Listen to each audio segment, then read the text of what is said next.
Bonsoir à tous et à toutes, bienvenue sur Alizé Télévision, nous sommes le jeudi 10 décembre, voici les titres de ce journal. Alors que les deux candidats en lice s'affrontent durement, les éliminés du premier tour se penchent sur les coûts de leur campagne, bien peu seront remboursés. Le fonds de secours pour calamités agricoles va-t-il échapper à de nombreux agriculteurs qui ne sont pas en règle avec les impôts et la sécurité sociale? Bien plus qu'ailleurs, le lycée des droits de l'homme de Petit-Bourg a célébré la journée internationale au travers de divers projets pédagogiques. Le journal Elsa Buval. Nous ouvrons cette édition avec la situation des agriculteurs victimes de la sécheresse.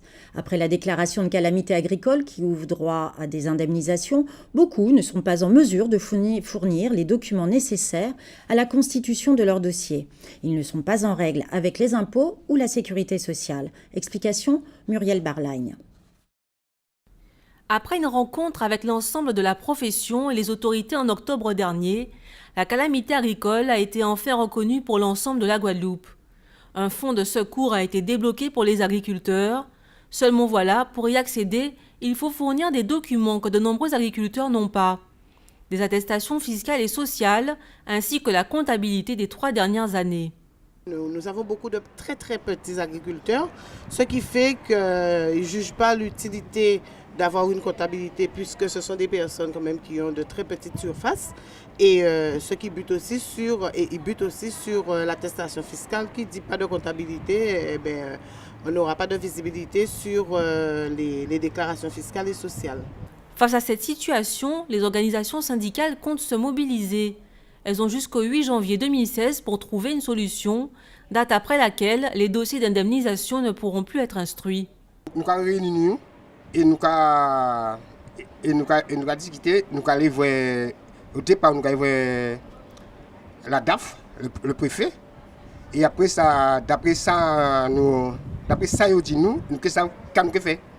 Mais faut tout le monde toucher, tout le monde subit les sécheresses là ça. Les agriculteurs ont sollicité la Chambre d'agriculture pour les appuyer dans leur démarche. Ils réclament un allègement des exigences pour le montage des dossiers d'indemnisation. C'est leur demande que nous allons transmettre. Nous sommes qu'une courroie de transmission et donc pour voir avec ces autorités quelles possibilités pour quand même qu'ils ont déjà souffert pendant trop de mois, voir quelles possibilités pour leur permettre exceptionnellement de pouvoir avoir accès à ces aides. La Chambre en tout cas portera tout son poids dans le débat pour que nous puissions arriver à une solution puisque je pense que ces agriculteurs, en tout cas guadeloupéens, sur l'ensemble du territoire, ont trop souffert pendant cette sécheresse. Et s'il n'y a pas une solution, je dirais, concertée et rapide, eh bien, je pense qu'on en va hypothéquer les années à venir parce qu'ils sont vraiment dans une situation catastrophique. En Guadeloupe, on compte environ 7500 agriculteurs. Tous ont été victimes de la longue période de sécheresse qui, selon eux, a duré de février à octobre. Sur ce point, il y a aussi un désaccord puisque la préfecture parle, elle, d'une période allant d'avril à août 2015. Une nouvelle réunion avec l'ensemble des décideurs devrait permettre de mettre les points sur les i. Si les deux candidats en lice sont pleinement engagés dans la campagne, les autres, éliminés au premier tour, doivent maintenant se pencher sur le coût de leur campagne. La loi prévoit un remboursement des frais des candidats ayant atteint 5% des suffrages exprimés. Or, aucun n'a atteint ce seuil. Alors, que dit la loi dans ce cas? Karine German nous donne des précisions. Du côté de l'équipe de Victorin Lurel, ce sont ses soutiens qui le représentent et portent sa parole. En campagne à Pointe-à-Pitre, dans le quartier de Mortonol, le maire de la ville, Jacques Bangou, a réaffirmé son soutien à Victorin Lurel, tout en demandant à la population d'aller voter. Le pays, c'est une démocratie. Un pays, c'est une démocratie, c'est un côté, tout le monde peut parler, peut exprimer, peut défendre point de vue. On monde paye un point de vue différent, des causes respectées pour tout le monde accepter de ça, l'autre cas. Et demain, quel que soit le président de la région qui est sorti, le président ça, il conduit la Guadeloupe bien devant. Victorin Lurel se déplace et parcourt les communes selon les retours qui lui parviennent. Il va là où le besoin de sa présence se fait sentir. Du côté de Harry Chalus, l'accent est presque totalement mis sur la candidat, n'ayant pas de bilan, à part celui de la commune de Bemao. Harry Chalus va de commune en commune porter son programme. En déplacement dans sa ville, auprès de ses électeurs, le candidat a réaffirmé sa détermination. La seule chose que nous reprochons, c'est que pour ce deuxième tour, nos adversaires vraiment polluent cette campagne. Des menaces sur du personnel dans des communes, des menaces sur les emplois d'avenir en leur disant s'ils ne vont pas voter, on ne va pas renouveler leur contrat. Des menaces en disant qu'ils font peur à la population en disant que si nous gagnons, le Memorial Act sera fermé. C'est un mensonge, le Memorial Act doit être rentabilisé. Il reste 3 jours de campagne, 3 jours pour que l'un ou l'autre des candidats acquiert la majorité des suffrages des Guadeloupéens. Une erreur de sujet s'est glissée, vous l'avez remarqué, il s'agissait de la campagne électorale, donc du deuxième tour et des 2 candidats, Victorin Lurel et Harry Chalus, qui sillonnaient donc la Guadeloupe de meeting en meeting. Passons donc au sujet annoncé précédemment avec erreur. Donc nous parlions du remboursement des frais de campagne à hauteur de 5% des suffrages exprimés et sur 10 listes, 8 n'ont pas atteint ce seuil. Victorin Lurel et Harry Chalus, uniques gagnants de la campagne pour les régionales. En effet, sur les 10 listes, 8 n'ont pas franchi le seuil des 5%, permettant un remboursement de leurs frais. Tous les 8 autres n'ont pas atteint la barre fatidique 5%. Par conséquent, nous ne serons pas remboursés. Donc, à Combat Ouvrier, je parle en mon nom, de mon organisation politique. Nous savons que c'est quelque chose de difficile. On nous parle de démocratie, mais la démocratie de l'argent, encore une fois, c'est prouvé. On le savait d'avance. C'est la raison pour laquelle on n'a pas mis nos bulletins de vote on n'a pas cheminé au niveau de la préfecture pour distribuer à la population. On a dit qu'ils vont les retrouver directement au niveau des bureaux de vote. Donc ça, c'est une chose. On a fait une économie certaine déjà à ce niveau-là. Mais notre campagne, par définition, est une campagne avec des moyens modestes, des moyens limités. Et on a fait ce qu'il fallait avec. En fait, il faut trouver un bon compromis entre la richesse du débat démocratique où toutes les petites listes, entre guillemets, ont leur place, et en même temps la responsabilisation des têtes de liste. Effectivement, lorsqu'on est tête de liste et qu'on ne dispose pas, en tout cas qu'on n'a pas une légitimité politique suffisante, même si on peut se présenter, il y a quand même une évaluation a priori à faire pour savoir quelles sont réellement les chances que l'on a de franchir le cap des 5% du suffrage universel. Toutefois, à partir de 1%, il est possible de faire rembourser les frais téléphoniques ou encore les frais de bouche. Et cela ne concerne que les têtes de liste. D'ici un mois, les comptes de campagne devront être présentés pour remboursement. C'est un remboursement qui aura lieu au terme de la campagne, si leurs comptes sont sincères, et si il n'y a pas de passe-droit, s'il n'y a pas de fausse facture. On a entendu parler de ça dans un autre parti politique, mais si tout est régulier, et si les comptes sont validés, il y a du remboursement, mais sur les bases codifiées par avance par l'État. Rappelons que le remboursement des campagnes électorales est intégré aux impôts. Ce 10 décembre annonce la Journée internationale des droits de l'homme. C'est l'occasion pour les établissements scolaires de sensibiliser et de mobiliser les élèves pour les droits de l'homme. Anne-Elisabeth Arsène s'est rendue au lycée de Petit-Bourg, qui précisément porte le nom du lycée des droits de l'homme. Quoi de mieux que le lycée des droits de l'homme pour célébrer cette journée internationale? Elmire et Joran, élèves de seconde, se sont impliqués pour cette journée internationale autour de la Dominique. Alors premièrement, on a préparé une exposition sur les catastrophes naturelles qui ont eu lieu au fil du temps pour bien montrer que ce n'est pas que la Dominique qui a été touchée, mais que tout le monde a été là et qu'on a un certain élan de solidarité dans la Caraïbe lorsque ce genre de choses arrivent, que tout le monde est tout le temps là et on a voulu créer une réflexion à travers l'exposition. Sur le concept d'écrire pour changer le monde, notre groupe de littérature et société avons élaboré des poèmes dont le but était en fait de dénoncer justement la catastrophe qui avait touché la Dominique et aussi de pouvoir témoigner de notre soutien et de tout ce qu'on pouvait ressentir à travers justement ces poèmes. Pour eux, les droits de l'homme représentent la base de notre société, l'éducation et l'unité. D'avoir le droit de pouvoir avoir des écoles, même si on a été touché par des catastrophes, mais on prend vraiment l'unité et la solidarité entre nous. On est humains et on est ensemble tout le temps. Quoi qu'il arrive et peu importe si on est à droite ou à gauche, on est vraiment ensemble. Pour moi, les droits de l'homme, en fait, ça représente tout ce qui régit notre société. C'est le droit justement d'aller à l'école, c'est le droit d'être libre, le droit de penser. C'est un tout en fait. Les élèves en filière artistique, quant à eux, ont réalisé une fresque autour de ce thème. On a choisi plusieurs thèmes. il y a l'écologie, la violence. Et il fallait faire un croquis sur ces différents thèmes et faire le tag pour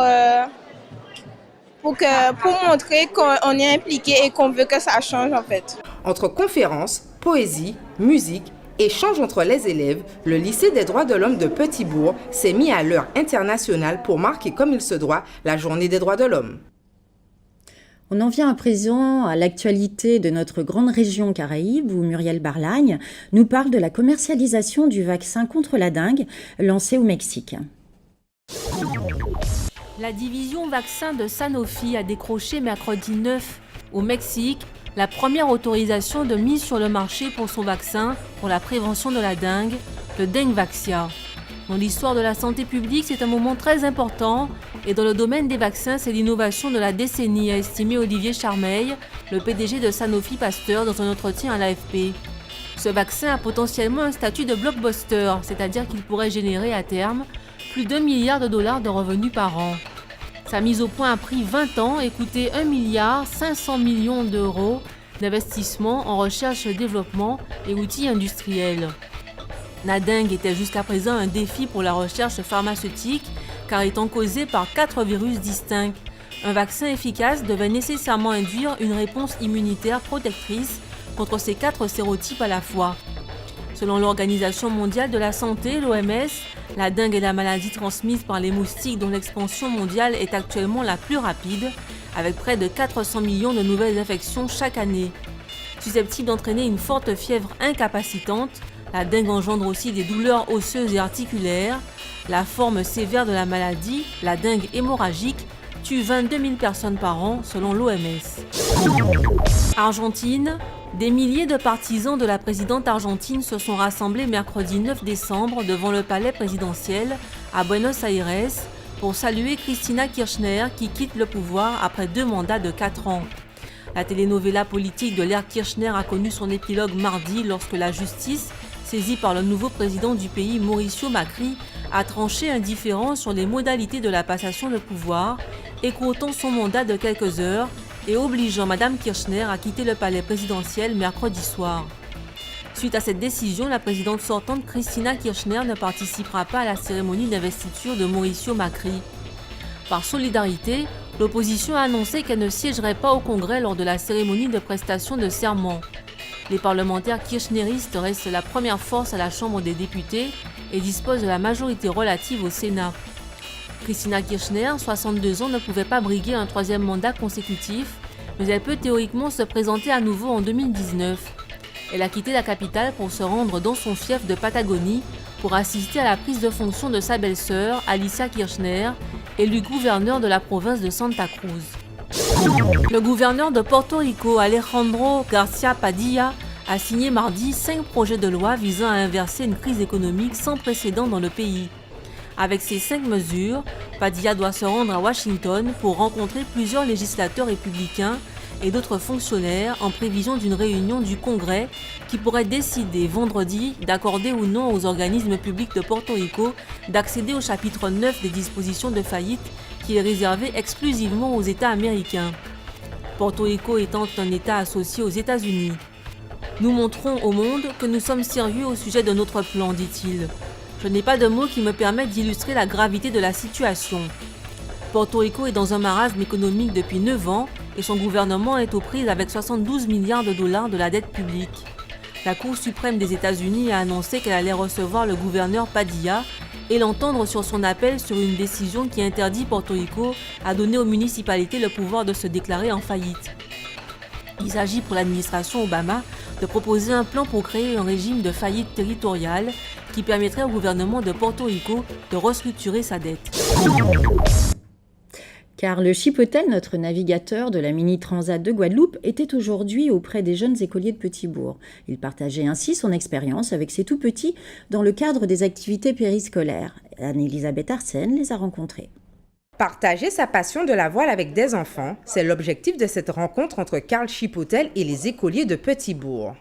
Très enthousiastes par la venue de notre navigateur vedette, les enfants se sont empressés de lui poser toutes sortes de questions sur son métier, comme Curtis. Comment êtes-vous devenu un navigateur? C'est parce que Victor Jean-Noël, qui était le directeur de la base nautique, où j'ai appris à faire de la voile, il a fait la Mini Transat en 1991, ça fait très longtemps. J'étais un peu plus grand que vous, et c'est à ce moment-là que j'ai découvert la course. Et j'ai toujours rêvé de faire cette course-là. En fait, cette école de voile-là était sur la plage du bourg, en fait, de la commune où j'ai grandi. Donc j'ai appris à faire de la voile parce que je voyais des petits bateaux sur l'eau, et que moi aussi j'avais envie d'aller en faire. On a appris qu'on pouvait naviguer seul, mais sans avoir trop peur. Il nous a appris aussi que quand on est en mer, il n'y a aucune raison d'avoir peur puisque les animaux marins sont très gentils. Après de nombreuses questions autour de la traversée de Karl Chipotel pour la Mini Transat, Sohan et Mathis maîtrisent mieux ce métier de navigateur solo. Cette rencontre avec Karl Chipotel intervient dans le cadre de la réforme des rythmes scolaires et les nouvelles activités périscolaires NAP. Valoriser le nautisme, c'est le but de ces activités afin de familiariser ces écoliers avec cette mer qui nous entoure. En fait, le projet a commencé par des cours théoriques. Monsieur Jean-Noël, avec les deux groupes de CM2 des deux écoles, a préparé les enfants. Donc, ils ont vu ce que c'est que le nautisme. Ensuite, ils ont commencé à suivre le navigateur à travers des cartes, à travers des échanges aussi, on va dire, multimédia, jusqu'à ce qu'ils puissent aller sur l'eau. Donc là aussi, il a préparé des séances de kayak en base nautique. Et la fin, en fait, c'est cet après-midi d'aujourd'hui.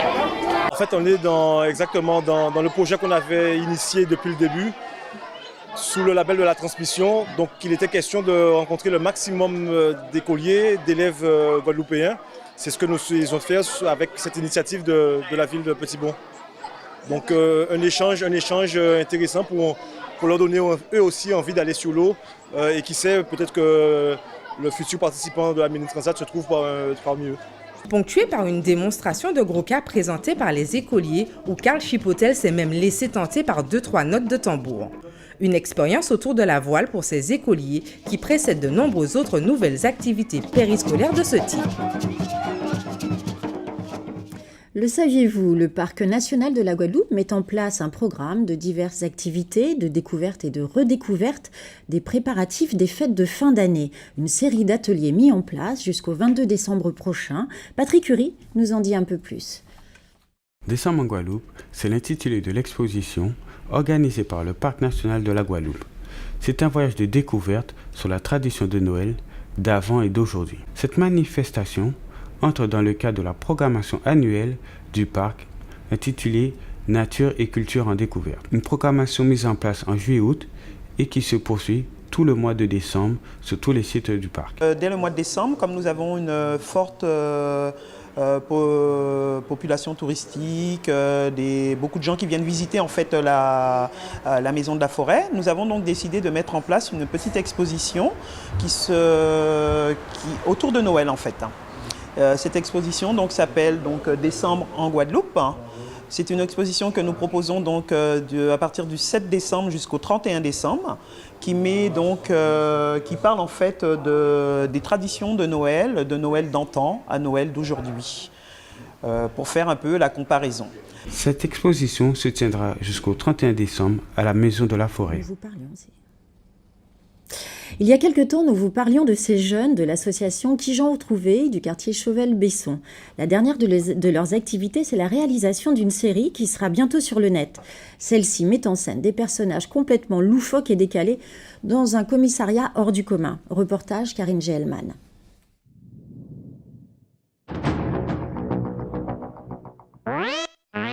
Ça y est, sur le net, le premier épisode de la série Commissariat. Nous les avions suivis lors de leur tournage le mois dernier. Action répétition. L'équipe de Chauvel-Besson nous offre une comédie satirique mais bon enfant. Ah oui, patron, c'est mon beau kit qui sort comme ça, c'est dans mon sac. Une équipe qui se connaît depuis l'enfance et qui a tout appris sur le terrain. On s'ennuyait en fait pendant les grandes vacances. On cherchait une activité pour justement tuer le temps, tuer l'ennui. Et du coup, on a eu cette idée de nous filmer en train de faire des blagues. Et on a diffusé sur Internet. Parce que à l'époque, quand on est personne, on a envie quand même que quelqu'un voit ce qu'on a fait pour faire profiter les autres. Donc le seul moyen qu'on avait, c'était utiliser Internet. Et donc du coup, on a diffusé. Et une fois qu'on a diffusé, ça a plu et on s'est senti obligé de continuer l'aventure. L'évolution, ça se passe bien. Ça évolue de plus en plus. Tout ça, c'est grâce aux téléspectateurs, parce que s'ils n'étaient pas là, je ne pense pas qu'on serait arrivé jusqu'à là. Et pour leur faire plaisir, on améliore le travail de jour en jour. Et puis voilà. Je suis rentrée en fin 2009 et ça fait très longtemps qu'on se connaît, parce que on va dire que c'est la famille, c'est les voisins, c'est la famille de Chauvel, quoi. Un modèle d'autofinancement et de comique de situation tous les mercredis sur la chaîne internet Yourzouk TV. Attends, mais pourquoi? C'est sans quasi où. Et Adam, il y a ces preuves-là qu'elle nous a voué quand on a fait Shelfie, là on a fait ces opérations-là. Et patron, à pas Shelfie, c'est selfie. Et oh, pas mais on dit. Petit coup d'œil à présent sur les prévisions météorologiques de demain matin, vendredi 11 décembre. On constate sur notre carte que le soleil dominera largement sur l'ensemble de l'archipel. Nous notons de légers nuages sur Sainte-Rose et Capesterre-Belle-Eau.